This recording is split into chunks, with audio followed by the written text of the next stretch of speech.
Good evening, everyone. We're live in Efrat, the weekly Zera Shimshon class. Baruch Hashem, our learning has continued to provide show Yeshuot and show great things, and we've already seen that hopefully, Bezrat Hashem, the beginning of the light at the end of the tunnel, as we see already things are already changing in the global perspective. So Bezrat Hashem, as we start Shemot, which is really the entire Sefer, is a Sefer of Nisim and Geula. Let's Bezrat Hashem start seeing those things as well soon, both publicly as well as privately. We're going to start with a short drush of the Zera Shimshon, which is Drush Gimel, the third one.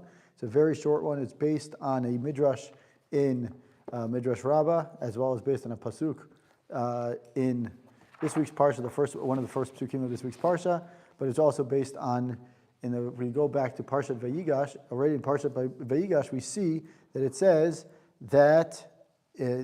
already there that Bnei Israel already, it says that Bnei Israel paru vayishvetzu, it says Bnei Israel, in Parshat Vayigash, it says Bnei Israel paru vayishvetzu vayirbu, I believe it is. And the question becomes, that's in Parshat Vayigash, and then here in this week's Parsha, we see that in this week's Parsha it says, the pasuk, the seventh pasuk Zayin of Perek Aleph, it says, Uvnei Yisrael paru vayishvetzu vayirbu vayatzmu ma'od v'timilei ha'aretz otam. Right, we know that Bnei Israel were fruitful and multiplied, and they became strong, and the land filled with them. And the question is, why does the Torah repeat so many of these different languages and so many of the expressions? If we look in the Midrash Rabbah, the Perek Aleph of Midrash Rabbah and Sefer Shemot, the 12th lesson, 12th Torah, I guess you will, it says that we know that Paro tried to reduce the population size of Bnei Israel, and every time he tried to reduce the population, the exact opposite took place. Everything he did, the exact opposite. And what happens in this Drush, which is a short one, the third Drush Gimel of Sefer Shemot, the Zera Shimshon is going to go through how each one of the words, paru, vayishvetzu, vayirbu, vayima'od, vayatzmu, vayima'od, ma'od, really...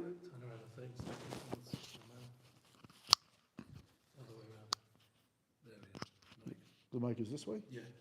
There's the mic, okay. Thank you, sir. Is this better now? Okay. So, as we were saying, we're doing Drush Gimel, and we're going to look through the pasuk, the first pasuk of the pasuk that says, "V'nei Yisrael paru vayishvetzu vayirbu vayatzmu v'ma'od ma'od v'timilei ha'aretz otam." They were fruitful, and there's many words that describe what was going on. And the question is, why does the Torah feel the need to repeat itself in so many different ways? And the Zera Shimshon says, to remind us of all the different nisim that took place in Mitzrayim to the Jewish people.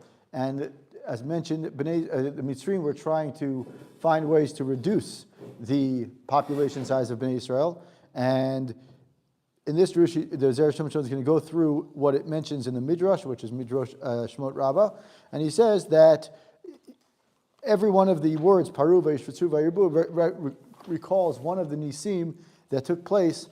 We might be familiar with these nisim, when we were growing up, when we were learning for the Haggadah or whatever, for Pesach or whatever it is. But here, the Zera Shimshon is going to do is show how every one of them is exactly kind of hinting to the larger nace that was going on. And the idea here is to show that everything that the Torah tells us about and everything that the Midrash shows us is based on a part of something in the pasuk and something in the Torah. So that way, there's no sort of people might say, "Oh, how does the Midrash get this?" Or how did they get to this? Things like that. This is a very short one, but it's a nice one as well. So it goes like this. So he quotes the pasuk, and then it says, "Kafal kol elo shanot." We're doing the third Drush. The Ramos the Chol Nisim Shanasu to hint to us all the miracles that Bnei Israel that took place at the time. The first word he's going to go in order. He goes paru, and the word paru is similar to the word puriya. Puriya in the Gemara is not Puraya, which we know is in a mitzvah of Purim, but Puria. So Puria is the word, it actually means bed. And here this is what he says. Right, so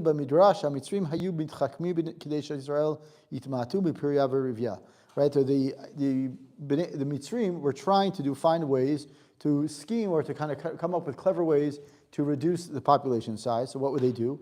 So they would do is they would reduce the amount of the word paru. He's taking this, the Zera Shimshon is taking this from the Midrash, and the Midrash is saying is that the Mitzrim were reducing the population size by basically telling the men they can't go back to their house to sleep at night after a long day's work. So Vayu Nashim, and he only quotes Vayu Nashim ala Aretz. So the continue, if we actually look in the Midrash, but the idea is that the women would go to the field instead of just saying, okay, well, my husband is working hard and he can't sleep in the home. So the women said, no problem, I will fight that problem. I'll find a solution to that problem, and I'll sleep in the field. And if we look here in the Midrash, it says, Amru lahem anuksim, im atem olchim lishon bevatechem, ad shana mishalchim achriichem aboker, hayom oleh l'shav l'shtayim ve'in atem mishalmim et haschum. Right, so the enforcers were going to the men and saying is, you can't go home, because if you go home, you have to basically, you won't have enough time to match the amount of the daily amount of work that you have to do. Vayu shanim alar, so they would sleep on the ground. I'm reading from the Midrash, it doesn't appear in the Zera Shimshon, and it says, Amar lahem Elohim ani amarti lavraham avim shani marbeh bana b'kochavim. Right, so we know that Hashem says that tells Abraham that he's going to, he's going to be fruitful and multiply like the stars. And you, the Mitzrim, are trying to outsmart me. He says, let's see who wins this battle. Me, meaning Hashem, or you, the Mitzrim. Right? So he says, Miyad kasher yanu oto ken yirbeh v'chen yifrot. And he says right away, it's just like you would increase your hardships and your slavery, so too Hashem makes it that every time they enforced a new rule, Bnei Israel just became more fruitful. And he says, so the women would, the first step is paru. The first word is paru. And paru, shayu mekamim peria v'ria afal pisha lo hayu ba'im balaylo ve'tam, v'lo hayu yishenim ala mitah, shenikra puria, sheparim v'rabim alea. So he says that they would, the women, and the Midrash goes quite extensively here, but he says that because, and he starts the tshuva to this by saying, Bischar nashim tzidkaniot, or bischut nashim tzadikiot, shayu b'oto ador, nigalu yisam mitzrayim. He says because of the women who were willing to do many things that were uncomfortable to them, but they realized that this is the goal, this is their opportunity here. So the women would do is, waiting for the husband to come home, which they wouldn't, right? They would go to the field, and they would be mikayem mitzvah piriya v'rivya in the field, and then that's the word paru, right? So paru we've just taken out. That's the step one. Vayishritzu. So paru is really the Midrash is about the bed. The bed itself, yeah. That's the chap there. The chap there is that the paru is the word like a bed. That's based on the Gemara, and then he says. Then the next one is vayishritzu. Vayishritzu we know is that a sheretz is generally not something very positive, and we usually associate with something not so great, or it's a creepy crawler, if you will, right? And it says the kevan since once they got to, they were ready to give birth, right? So it says the Midrash continues a few lines afterwards. It says kevan shemitabrot baot lavatehen. Once they get to once they've become pregnant, and they came back to their home. Right,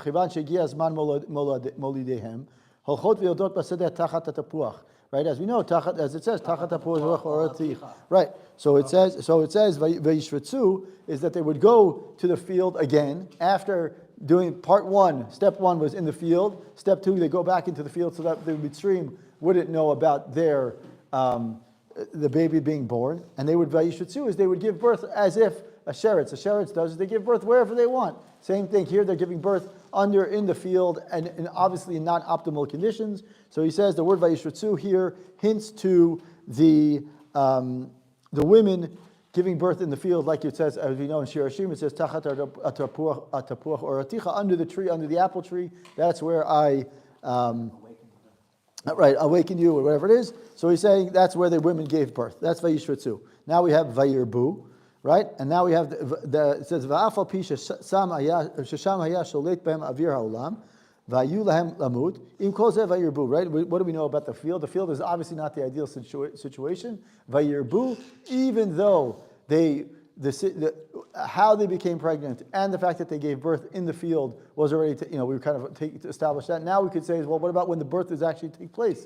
So when the birth takes place, vayirbu, even so, even in the less than or suboptimal situation or conditions, vayirbu b'nei Israel they were saved. Meaning the children were, they were increased. Meaning the children survived. They could have easily, right? We know that could have easily perished. Okay, so now the next one is vayirbu, right? We just said vayishratzu, vayirbu, vayatzmu b'm'od b'm'od, right? And they became strong. Vayatzmu is they became strong. What does that mean? The Midrash says, the Midrash here, where does he say that? No, he doesn't mention it right here. I might have to find it, but okay, we'll go back to Zera Shimshon. It says, "Od she'ayu ba'im malachim unakim otam umishaprim otam kechaya zo mishaperet." Yes. Oh, yes. Right. Otam kichayav zoshim aperet the vlad shemar moldotaich b'yom hulet otach. So he says. So the Midrash continues, and the Zera Shimshon is saying this is where in this word it became strong is that the malachim would come down, and they would keep and protect the child while the mother is back at home and the father is out in the field. There were malachim that came down, and they would raise the child up. Right. So that way, what was the whole point of these malachim is so that when the manner that a midwife, what a midwife would normally do, this is what the malachim did. Kadesh yu briim v'chazakim, so that way they would become strength v'yatzmu, like milashon latzim, milashon like it's getting stronger. Okay. The Midrash says about shifra and kuah. That's it. Also mishaprim, right? And pa she would coup it then. Right, exactly. So here, this is more about the general. This is even before that. This is where the Zera Shimshon finds hints to everything here.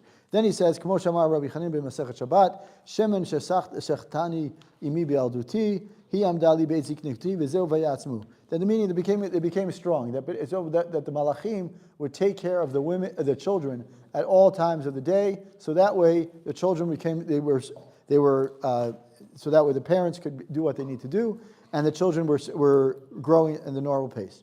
And then it says, b'ma'od ma'od, and it says, it appears twice, the Ramos al Shnei Gulim. This is the Midrash. It says that the Midrash says that what they would find, ma'od ma'od, he hints to two different, echad shel shemen v'echad shel dvash, and marva yinikem midrash b'sela, right?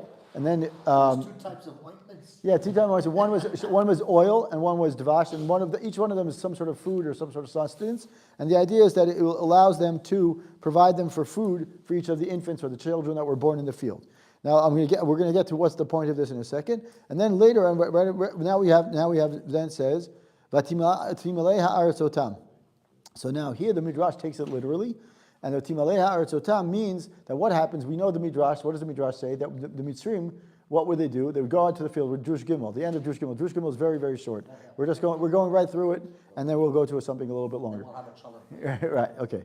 And then it says, so what do we know about the land? That because the Mitzrim were looking for babies, so what did they do? The land swallowed them up, right? We know that that's the famous Midrash, and that's mentioned here already, right? Once the Mitzrim realized the trick, once they realized the Bnei Israel's kind of idea, so what they do? It says that the Mitzrim said, "Oh, you're burying them in the ground? No problem. We're going to bring a plow to mamash pick them up. We're going to go really deep." And what does the pasuk in Tehillim say?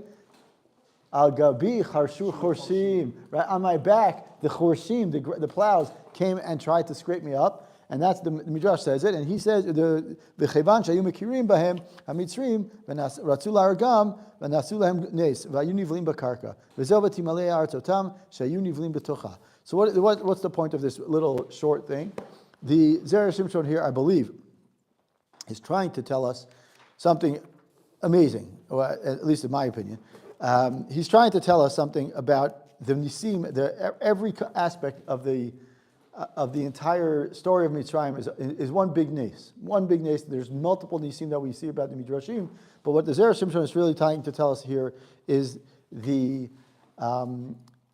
he's trying to tell us that everything that we learn about the Midrash and everything that we learn about, that we hear about these stories and things like that, are based on words in the Chumash. It's not just some rabbi who says, oh wait, let's just, I'll come up with an imaginative or creative thing. There are psukim, there are Torahs, there's Gemara about it and things like that. So he's trying to show that even one of them, the paru means that they were, let's call it supernatural growth. Vayishrutzu is that they gave birth in the field. Vayirbu is that they were able to survive. The children were able to survive supernaturally, if you will, above nature in the field, even though their parents weren't there or the malachim were taking care of them. Vayatzmu is that they were able to, the malachim provided them with the resilience and the strength to survive. Bima'od ma'od is that they were able to eat and they had food provided to them. And then vatimalei harazotam, and then the land filled them is quite literally is that the land became filled with these children, and even though the Mitzrim were trying to find them, the Bnei Israel were able to survive even so. What the whole idea here is that everything here is hinted to in the Torah, just something, a quick, nice thing to think about when we're reading the Psukim. So that's Drush Gimel. Now, if you've enjoyed that, and that's a nice short piece, and someone wants to go take a break, you can go take a break. Let's do Drush. Now, Mordecai, interesting to think about. The point that you're saying, okay, that everything could be learned from the psukim, and there was Yeshuot in every aspect. Yeah. Right. But not always are we supposed to take the midrash. No, we're not. Literal. No, we're not. That's true. I don't. When you say, okay, they were sucked into the ground. Right. I don't think. It's more of the connotation. Right. Of saying. Right. I don't think he's saying. It's nice to say. You're right. You could say. We have to kind of put that in context of when right. you say you learn a midrash. Right. What are you learning from midrash? The Rambam says, "Mishalomed kapshuta." Right. So there's like.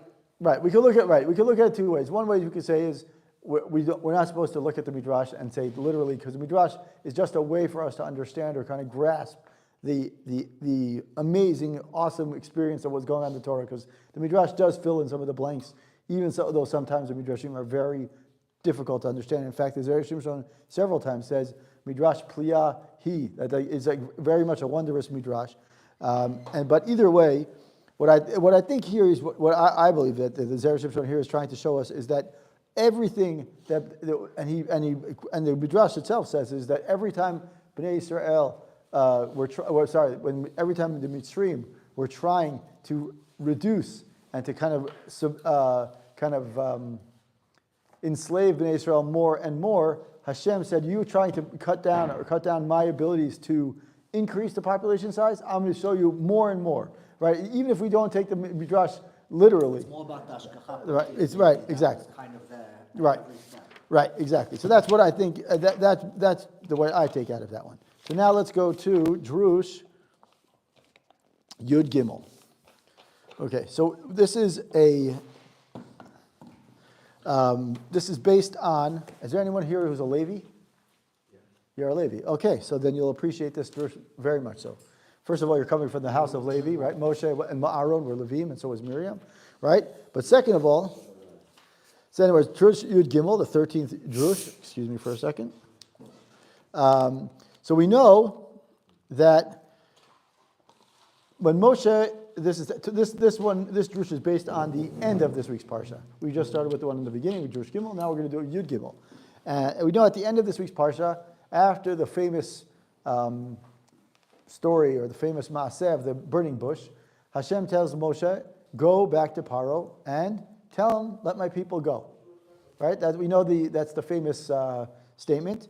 And Hashem tells him, "You got to go." So Moshe goes, and Moshe tells Paro to do it. And what does Paro tell him back? Tell back? He says, first time. He says, "Mi Hashem." I don't know who Hashem is. He starts coming up with answer. That's Paro telling this to Moshe. And then finally he says to him, Paro says to Moshe, "Stop bothering me. Leave me alone. L'chu l'sivlotechem. That's what the pasuk says. L'chu l'sivlotechem means go back to your work. Go back to your job. Go back to go back to your home. Go back to your suffering, and leave me alone. Rashi says, this is a Drush Yud Gimel. He says, Pasuk l'chu l'sivlotechem, and it says, Pirush Rashi, l'chu l'melachtechem sheyesh lachem la'asot bevatechem aval melechet sheibud b'Yisrael lo hayta al shivto shel Levi. We know there's a famous midrash or famous Rashi that is quoting in the midrash, and he says that Shevet Levi were not mishuabad. So then he says, Uferish Rashi zal. Rashi continues his midrash, his drush, and he says the reason why Levi were exempt from serving in Mitzrayim is because they're going to one day serve in the Beit HaMikdash or in the Mishkan. By the way, even when in Bereshit, close by Yosef, buying all the lands. Right, we're going to get to that. We're going to right. Yeah, we're going to get to that. Because he says he exempts the. Oh, one second. We're going to get there. Don't worry, you'll get there.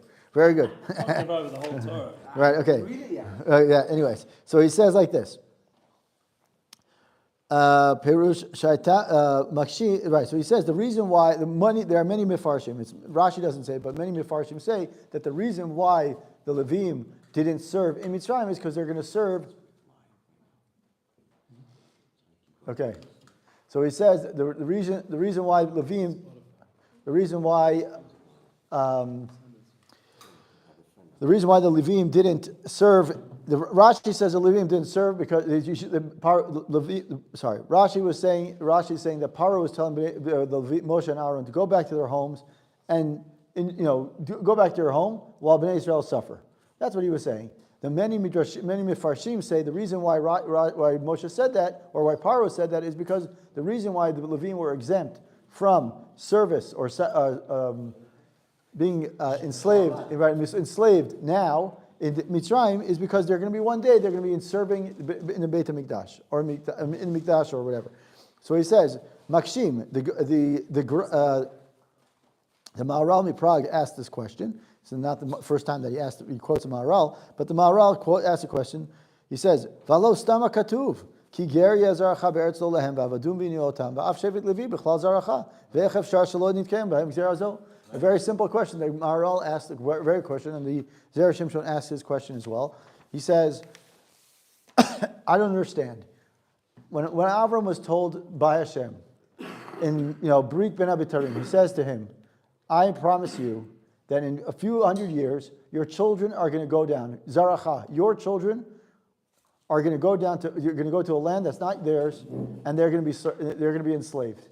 It doesn't say your children except for Shevet Levi or except for some of them, or whatever word that, however the pasuk could have been written to say that it's there's an exception to the rule. Right. It's very clear that that Hashem is saying to everyone. That's the Maharal's question as well as the Zera Shimshon's question. And the Zera Shimshon continues. We have to explain it like this. Right? The pasuk should have read. The pasuk reads the way it reads now, and this is what we have to understand: is the way the pasuk says, and it says, right? So if the pasuk should have read Ki yezaracha be'eretz lo lehem ger v'avadum v'nu otam. Right? The Zera Shimshon says, if I wanted to make the way I want to understand it, it should have said is that your children will be, your offspring will be in a land not theirs. It will be foreigners, ger, that means foreigners. V'avadum v'nu otam. Right? And they'll be enslaved and they'll be suffer. V'ava mashva kulam bichlal v'avadum. He says, that would be, when I read that pasuk the way I'm suggesting, then I could say is everyone is included. Okay? But aval hashta, yes, exactly. Aval hashta the chatav ger bereisha v'achar kach ifsik v'chatav avadum v'inu otam mashma shegzerat hakatuv gzerat hagerut hayta kolel lechol mishehu b'zaro shel Avraham v'af b'shevet Levi nitkeim shayu gam hem mitgerim v'od v'avadum v'inu otam v'mishu ra'ui lavod v'ino kolel lechol zaracha. So now, if we read the pasuk and we look at the pasukim with the ta'amim, and this is what, unfortunately, we don't have the pasuk here. But when I looked at the pasuk a couple of days ago, the pasuk there, actually, we do have the pasuk. We can look it up in Chumash. Hold on. What Chumash here?